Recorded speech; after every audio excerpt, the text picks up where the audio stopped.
Hello guys, welcome back to my YouTube channel AKS study में आपका स्वागत है। मैं कपिल। हमने लास्ट वीडियो में बात करी थी कि जो मेटल हैं उनकी जो कुछ प्रॉपर्टी याद करी थी, हमने रिएक्शन करवाई थी। आज हम जो जल की मतलब वाटर की रिएक्शन कराते हैं मेटल से, तो मेटल की रिएक्शन जो है वाटर से कराते हैं तो हमारे देखो कुछ फैक्टर डिपेंड करते हैं कि वाटर किस टाइप का है रिएक्शन कराने के लिए मेटल। बात करते हैं जब मेटल जो है हमारा कोल्ड है, जब कोल्ड वाटर की जब हम मेटल से रिएक्शन कराएंगे तो क्या होता है, मेटल के साथ जो है कोल्ड वाटर के साथ रिएक्शन। पहली बात तो ये है कि मेटल जब वाटर के साथ मतलब कि मेटल जो है वाटर के साथ जब रिएक्ट करता है तो क्या होता है, एक तो क्या मेटल ऑक्साइड बनाता है, मेटल ऑक्साइड बनाएगा अब प्लस हाइड्रोजन गैस निकाल देगा। तो ये याद रखनी है हमारी, जब मेटल की रिएक्शन जब वाटर से कराई जाती है, जल से कराई जाती है, तो मेटल ऑक्साइड मतलब धातु ऑक्साइड प्लस हाइड्रोजन गैस बनाता है। फर्दर अगेन रिएक्शन जब हम मेटल ऑक्साइड या धातु ऑक्साइड की रिएक्शन जब जल से कराते हैं तो क्या होता है, धातु हाइड्रोक्साइड मतलब मेटल हाइड्रोक्साइड बनाता है। तो बात याद करते हैं कि हम पहले क्या, ये तीन एलिमेंट हमारे ऐसे हैं, पोटेशियम, सोडियम और कैल्शियम, जो ठंडे जल के साथ मतलब कि कोल्ड वाटर के साथ रिएक्ट करेंगे मेटल से। दूसरा एल्युमिनियम, आयरन और जिंक, ये जो है स्टीम के साथ करेंगे, वाटर की स्टीम के साथ रिएक्शन मतलब कि भाप के साथ रिएक्शन करते हैं।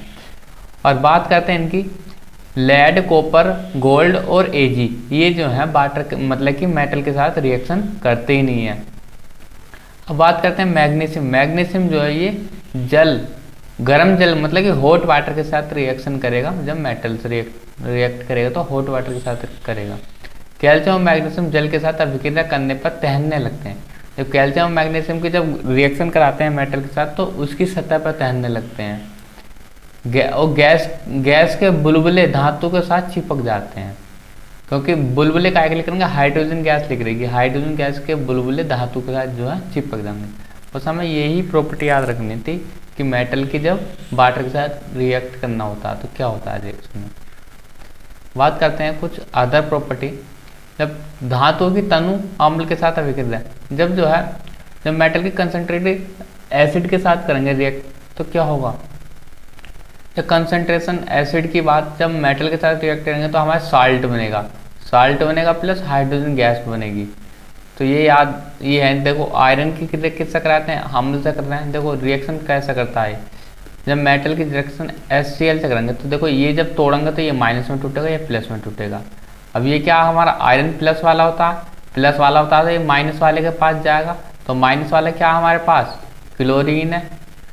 अब देखो इस पे जो है दो पॉजिटिव चार्ज होते हैं, इस पे एक पॉजिटिव चार्ज होता है तो इसलिए इस पर दो ले लिए। अब प्लस हाइड्रोजन गैस बाहर लेकर जाती है, क्योंकि दो क्लोरीन करने के टाइम यहाँ पर दो से बैलेंस करना पड़ेगा ना सर, इसलिए। इसी तरह से मैग्नीशियम किससे करेगा, मैग्नीशियम क्लोराइड बना देगा हाइड्रोजन, ऐसे मैग्नीशियम इस क्लोरीन के साथ रिएक्शन कर लेगा, जिंक इस क्लोराइड के साथ रिएक्शन कर लेगा, एल्युमिनियम इस जिंक के साथ मतलब इसके क्लोरीन के।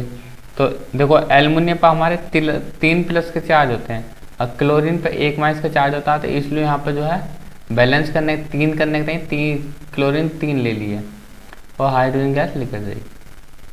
कॉपर, एजी और मतलब कि मेटल जो कॉपर के साथ, एजी के साथ, एयू के साथ और मरकरी के साथ ये रिएक्शन करता नहीं है। अब धातुओं की और मेटल की जो है, अब अन्य धातुओं के साथ मतलब कि रिएक्शन कैसा करेगा इनकी बात करते हैं। तो ये जो है एक रिएक्टिविटी सीरीज होती है। क्या है, एक रिएक्टिविटी सीरीज होती है जिसे सक्रिय श्रेणी बोलते हैं हिंदी में, ये है रिएक्टिविटी सीरीज। अब ये जो है किसको डिस्प्लेसमेंट करेगी किसको नहीं करेगी, ये जो है इस सीरीज के आधार पर ही हम बता सकते हैं। तो इस सीरीज को याद करना पड़ेगा पहले तो हमें। अब ये है क्या सीरीज, देखो अब जो ये जो है देखो शुरू के जो है बात करते हैं हम इसकी, potassium, sodium, calcium, magnesium, aluminium, zinc, ferric oxide मतलब फेरिक आयरन और लेड। सब ऊपर के जो हैं ये जो हाई रिएक्टिव एलिमेंट मतलब अधिक अभिक्रियाशील है, और जो ये बीच के हैं ये मीडियम रिएक्टिविटी सीरीज है। और एक और होते हैं वो हाइड्रोजन से नीचे जो होते हैं तो वो नेक्स्ट से उस पर होगा। ये जो है सबसे कम अभिक्रियाशील होते हैं। देखो गोल्ड Ag, ये Ag है, Ag गोल्ड, इसके नीचे होता है एक प्लेटिनम और होता है। देखो Ag और गोल्ड जो है वो कॉपर, ये कम रिएक्टिव हैं, जब भी तो हम जो है इनके जो है ज्वेलरी बना के इन्हें जब भी तो हम पहन लेते हैं, कम अभिक्रियाशील है इसलिए पहन लेते हैं। तो इन्हें याद करने की वो है, देखो याद करेंगे इन्हें कैसे, पोटेशियम, वो कैल्शियम, ये यहाँ से याद करेंगे, potassium, sodium, calcium, magnesium, aluminium, zinc, iron, lead, और ये हाइड्रोजन के नीचे आता है कॉपर, मरकरी, Ag और गोल्ड। ये सबसे ये याद करना है। अब ये है धातुओं की अधातुओं के साथ अभिक्रिया, मतलब कि मेटल की नॉन मेटल के साथ रिएक्ट कैसा करेगा, मेटल नॉन मेटल के साथ रिएक्ट कैसा करेगा ये देखते हैं अब इसका। देखो तत्वों की अभिक्रिया संयोजकता कोष को पूर्ण करने, मतलब कि बैलेंसी सेल को जो है पूर्ण करने की प्रवृत्ति के रूप में, मतलब कि यदि क्या कहना जो है इनकी सेल, एक्सटर्नल सेल या बाह्य सेल जो है जब पूर्ण हो जाती है तो उसी आधार पर जो है ये रिएक्ट करते हैं। जैसे हम सोडियम है, अब सोडियम की जो है हमें सेल देखनी है, मतलब क्लास देखनी है। अब इन्हें तोड़ेंगे तो ये कार्बन टूटेगा, Na positive plus Cl minus में टूट जाएगा। अब देखो प्लस का मतलब है इसका एटॉमिक नंबर कितना होता है, 11 होता है, 2 8 1, एक एक्स्ट्रा हो जाता है, इन्हें दे देते, इसका बैलेंस इलेक्ट्रॉन 1 हो गया। क्लोरीन का परमाणु क्रमांक होता है 17, तो 2 8 7 आ रहे हैं आउटर में। इसे पूरा करने के क्या करेगा, एक ही ले लेगा, एक जब ले लेगा तो क्या करेगा, एक माइनस का चार्ज आ जाएगा।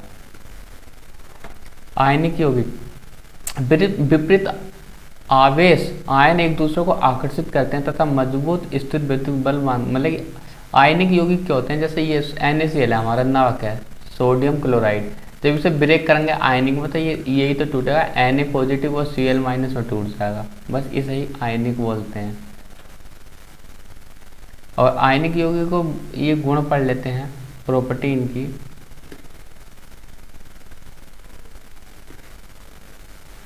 इनकी प्रॉपर्टी है कि आयनिक यौगिक जो होते हैं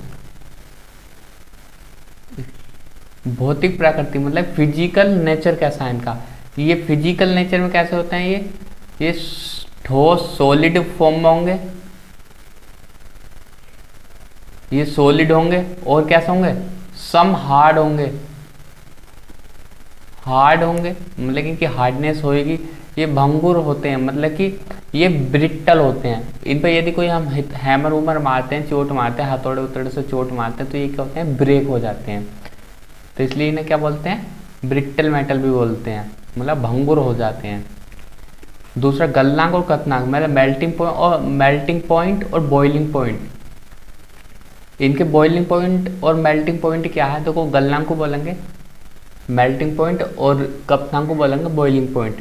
आयनिक यौगिक मतलब आयनिक कंपाउंड जो होते हैं इनके गलनांक और कथनांक बहुत ज़्यादा होते हैं, कैसे होते हैं, हाई होते हैं।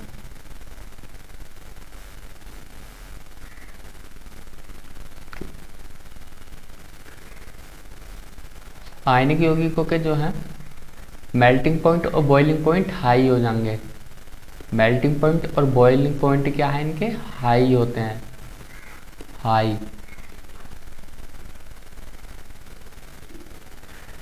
अब बात करते हैं घुलनशीलता, सोलेबिलिटी की बात करते हैं। सोलेबिल जो है, इनकी सोलेबिलिटी जो है, ये आयनिक यौगिक जल में घुलनशील व केरोसिन पेट्रोल जैसे विलायकों में आबिल होते हैं, मतलब कि ये जो है वाटर के अंदर जो है H2O के अंदर जो सोलेबिल होते हैं। और जैसे केरोसिन का तेल ले लें, पेट्रोल ऑयल केरोसिन ले लें, इनमें जो है अनसोलेबल होते हैं। विद्युत चालकता मतलब कि कंडक्टिविटी की बात करते हैं इनकी, ये जो है कंडक्ट होते हैं, कंडक्टिविटी क्या है इनकी, हाई होती है, मतलब कि ये एकदम सी मतलब कि इनमें करंट पास हो जाती है, मतलब वो भी कैसी कंडीशन में, एक्वा सॉल्यूशन, मतलब कि जलीय विलयन में क्या है, ये घुलनशील, मतलब कि आयनिक यौगिक जलीय विलयन में और गति रूप से विद्युत का चालक करते हैं, ये ठोस रूप में विद्युत का चालक नहीं। मतलब कि ये जो ठोस सॉलिड फॉर्म में जो होते हैं ये कम कंडक्ट होते हैं, और एक्वा सॉल्यूशन में जो है मतलब जलीय विलयन में जो है ये हाई सोल्युबिलिटी मतलब कि हाई कंडक्ट होते हैं, कंडक्टिविटी इनकी हाई होती है।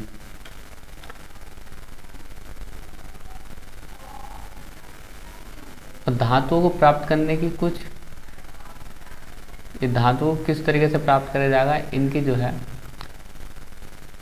इनके प्राप्त करने की कुछ विधि होती है। इन्हें जो है एलॉय के रूप में इनका जो है प्राप्त किया जाता है ना, एलॉय के रूप में। तो इनके जो है ये कल को हम प्रॉपर्टी पढ़ेंगे, इनका धातुओं को कैसे प्राप्त किया जाता है, मेटल को कैसे प्राप्त करते हैं, कैसा फाउंड किया जाता था ना, ये कल का टॉपिक है हमारा। और चैनल सब्सक्राइब नहीं किया तो चैनल को सब्सक्राइब करना, लाइक करना, कमेंट करना।